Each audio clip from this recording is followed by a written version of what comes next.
I've asked you to come here today because I wanted to speak to you and inform you about the product of two investigations. One is Project Brazen, and the second one was Project Quell. Quell, Q-U-E-L-L. I'll start by providing you with a brief history of how Project Quell evolved from Project Brazen and the results of those efforts. In the fall of 2011, during a 4-month period, Number 43 Division saw a significant increase in the number of shooting incidents that were directly related to the struggle for dominance between two organizations heavily involved in the drug trade in the Orton Park Road area and Galloway Road area. It's alleged that these incidents were linked to a gang feud between two groups identified as the Galloway Boys Gang and the Orton Park Gang, who attempted to occupy control of that area or turf. Project Brazen. The homicide squad, with the assistance of resources from Divisional Policing Command and Detective Services, commenced Project Brazen on April 23, 2012. The project came as a result of investigation and analysis and the information gleaned from the Dimitri Barnaby homicide and the investigation into a number of attempt murder events that had occurred in southeast Scarborough.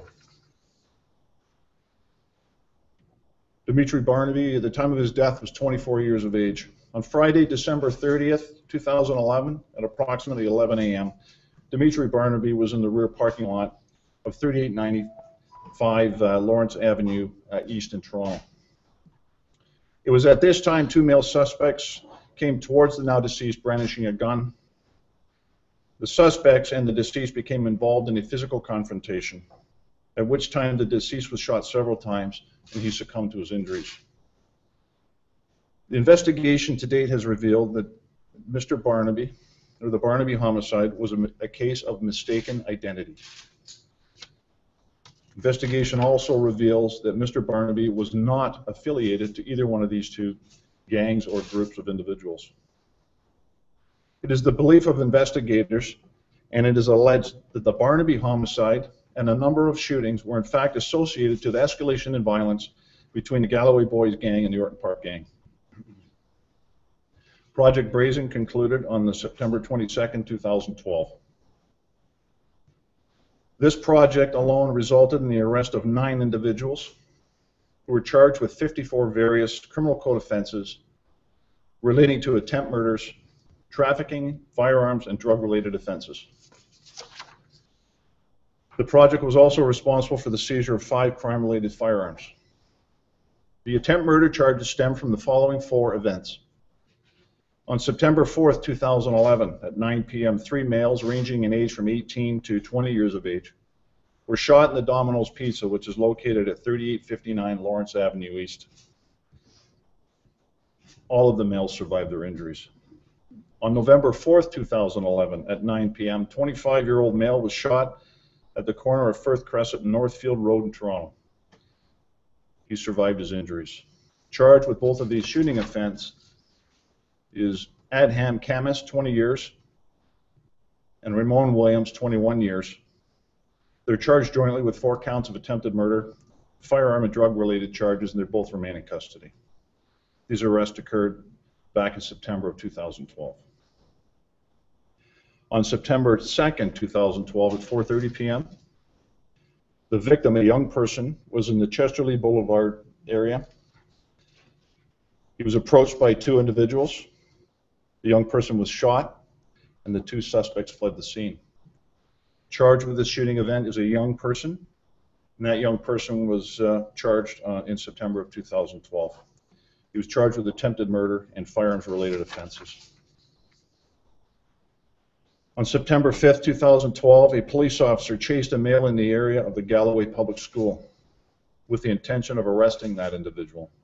During the chase, the accused turned, pointed a firearm at the police officer, pulling the trigger a number of times. The firearm did not discharge. The officers subdued and arrested this individual.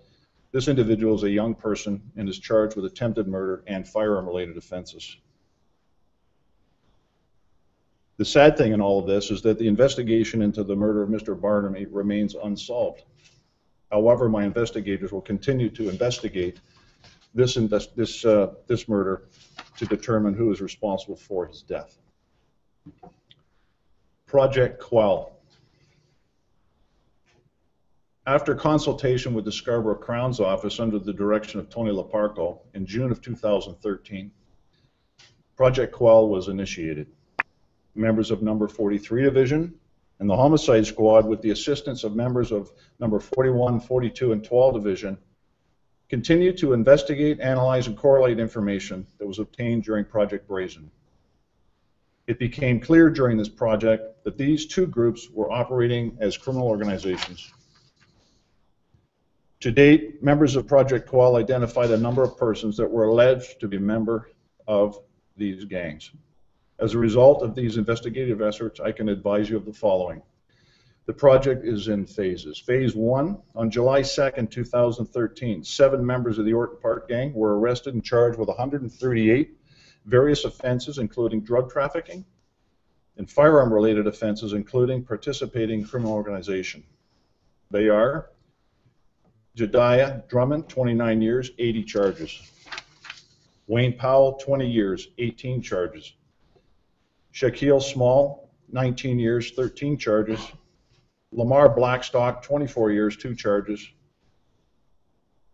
Devontae Davis Biggs, 20 years, 11 charges. There are 2 young persons that are charged in relation to this phase, facing charges jointly of 14 charges. Phase 2. As a result of this continuing investigation and the conclusion of Phase 2, investigators have identified 25 members of the Galloway Boys gang who now stand charged with up to 225 charges, including participation in criminal organization, conspiracy, trafficking, and drug-related offenses. On Thursday, October 3rd, 2013, arrest teams consisting of members from Number 41, 42, 43 Division, Crew, and Major Crime Units, our Guns and Gangs Unit, under the direction of Detective Sergeant Eklund of the Homicide Squad and Detective Jeff Allington, who are present here today, as I said, from Number 43 Division, were tasked with locating and arrested persons identified during the project. Warrants were executed throughout the City of Toronto, in addition to a warrant in Waterloo and a warrant in London.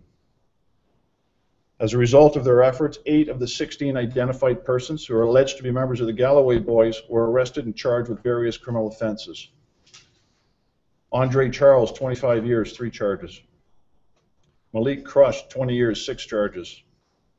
Ramel Cunningham, 21 years, 3 charges. Ahmed Dunn, 22 years, 8 charges. Julieta Gonzalez Santonia, 25 years, 3 charges. Julie Rutter, 49 years, 2 charges. Dwight Wisdom, 31 years, 14 charges. And Nigel Worrell, 38 years, 5 charges. In addition to yesterday's arrests, investigators also located 1,236.73 grams of cocaine and $10,400 in proceeds. Nigel Worrell stands charged in relation to this seizure. There still remains people outstanding as a result of this project, and I'll identify them to you here now. Their pictures, I'm not sure, have they been flipping through, or they're going to come up now? Okay. These individuals are wanted in the warrants for the first for or crime-related charges. Sedonic Atkins, 21 years, 13 charges. Bismarck Barrett, 22 years, 4 charges. Devon Brumble, 20 years, 13 charges. Nikhil Davey, 23 years, 7 charges. Ernesto Gale, 36 years, 4 charges. Carl Sangs, 27 years, 85 charges. Terrell Turner, 21 years, 4 charges. Maureen West, 30 years, 3 charges. Simply put, I recommend that these wanted individuals contact investigators and make arrangements to turn themselves in. In addition to the 8 individuals who are currently under arrest that occurred yesterday as a result of that operation, and the 8 who are outstanding, who I've just identified to you, there are 9 other individuals that are currently in custody on unrelated matters. They consist of 6 adults and 3 young persons who will be facing a total of 48 related charges. Those individuals will be brought before the courts and formally charged within the next couple of weeks.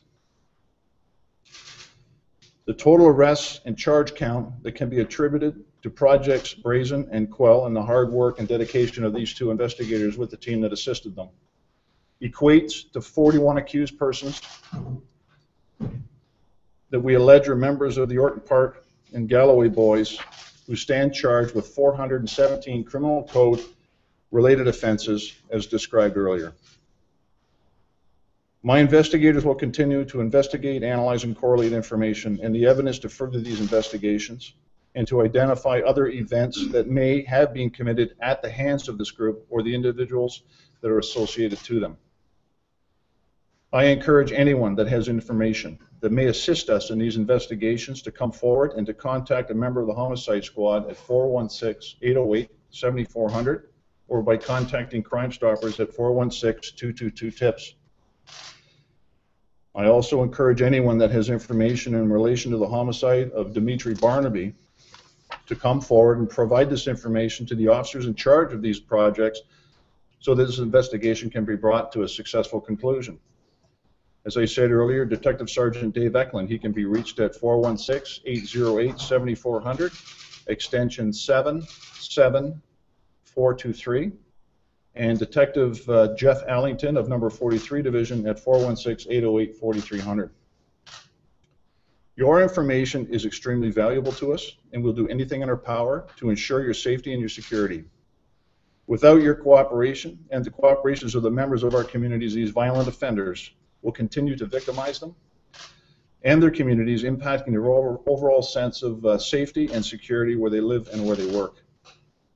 Any piece of information, no matter how small or insignificant it may seem, may be of great value to my investigators, and we cannot do this without your assistance.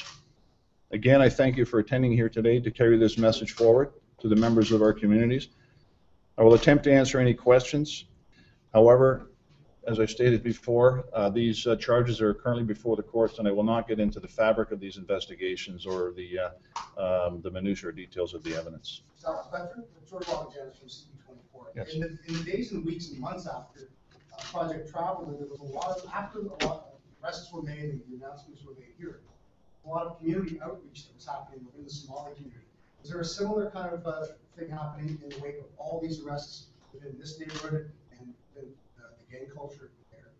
We're going to be working closely. As you know, this is a homicide divisional response to these investigations and these events. I know that number 43 Division, Superintendent Mark Fenton, has been working with the community there. There was a lot of community work that was done as a result of the Danzig barbecue shooting, and I would suggest that there's an overlap between these projects and the project that we ran in relation to the Danzig barbecue. So absolutely, that job never stops. That's something that we continue to do on a daily basis, and it's important, as I say, to have the members of the community have faith and trust in the police, because we're working diligently to try to root out the criminals and the drug dealers and the people that are responsible for violent crime. Are all of the people arrested and to be arrested in phase 1 and 2 facing criminal organization charges? Yes, yes. How much of a dent have you actually made in these 2 gangs?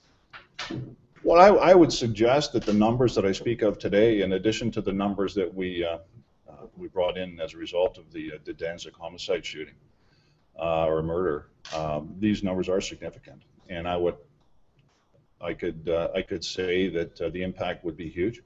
As to whether or not the gang is going to continue to survive within the community, that's something that we'll have to wait and see, but I think that it's going to have a heavy impact on their activity. You say that Barnaby was a case of mistaken identity. Do you know if you guys believe that the shooter thought he was on the Galloway side or the Orton Park side? I'm not going to divulge what was in the mind of the offenders at the time. I don't know the answer to the question, and if I did, I wouldn't be able to say, because it may impact the prosecution of the case.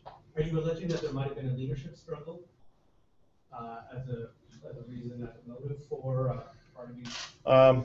When you say leadership, when I think of leadership struggle, I think of a contained violence and stuff going on amongst one gang. This was two separate gangs that were struggling for domination over a particular area to move forward with their drug trade. So as to whether or not there was any hierarchy difficulties going on at the time, I wouldn't be able to comment on that. Can you talk about how the Danzig barbecue investigation coincided or overlapped with these projects? Well, we allege, and it'll obviously come out in court, we allege that the individuals that I speak of today, a number of them were associates to or involved in the same gangs that were involved in that particular shooting at the barbecue. Were any of these at the barbecue themselves? I don't want to get into who was there and who wasn't. That would be inappropriate. Any of these people charged in the Danzig shooting though? I didn't recognize any of those names. No, these names are all new, and I wouldn't be able to comment on any case overlap between the people charged on Danzig and charged on this. Can you tell us, I guess the charges haven't been filed for the people who are in custody already? The warrants exist, the informations are before the courts, but we have to go through a process and get judges' orders and bring them into courts to face a judge. Their names yet? I'm not in a position where I want to do that right yet because they're not formally charged. Dr. Becker, can you characterize the kind of violence that this neighborhood has seen, the nature of these shootings, the impact it's having? Well, the gun violence and the violence and the impact that these gangs have had on that community is huge. You know, you just have to look at the papers and look at the carnage that's been left on the streets of Scarborough over the past number of years. The reason they called it Project Brazen was the brazen axe is behind the character of the individuals that are carrying out these offenses. And I think that this should have an impact on that, the community's sense of security and safety, you know, around their houses, because these people have been incarcerated. Did 43 Division quiet down after the Danzig Street sweeps? Because a lot of the violence you're speaking of happened, 2011 all the way up to Danzig, and just a little bit after. Yeah, I don't. Yeah, I think I know the answer to the question, but I don't like to give out the answer because I don't want to impact the safety and the security of the people there. And what I mean by that is I don't want to be so bold as to say we've eliminated things or we've stopped things, because as soon as I say that, something could happen. So I think that, as I said earlier, this is going to have a heavy impact on that community. But I haven't seen a lot of gun violence there, and I say that with caution. I wouldn't want to see any more. You spoke a great deal about needing a system